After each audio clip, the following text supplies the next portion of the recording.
Table topper Rangpur রাইডার্সকে হারিয়ে দিয়ে play অফের জন্য সুযোগ পাচ্ছে দুর্বার রাজশাহী। টানা 2 ম্যাচে জয় পাওয়ার পর উচ্ছ্বাসিত দুর্বার রাজশাহী। 25 বিপিএল আসরের গতকাল দিনের ম্যাচে সিলেট স্ট্রাইকারকে হারিয়ে দিয়ে আনুষ্ঠানিকভাবে প্লে অফ নিশ্চিত করছেন ফরচুন বরিশাল।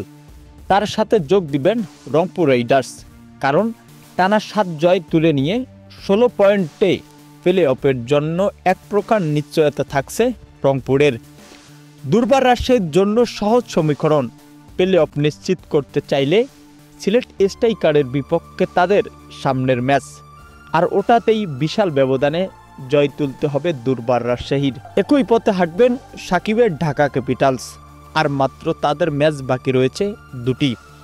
প্লে অফের স্বপ্ন বাঁচিয়ে রাখতে হলে টানা 2 ম্যাচেই লাগবে জয়। তবে খুলনা টাইগার্স, চিটাগং কিংস এদের প্লে অফ খানিকটা ব্যতিক্রম। তাদের সামনে ম্যাচ বাকি রয়েছে 2টি করে, কিন্তু সেখান থেকে যে কোনো এক ম্যাচে জয় পেলেই প্লে অফ নিশ্চিত করবেন।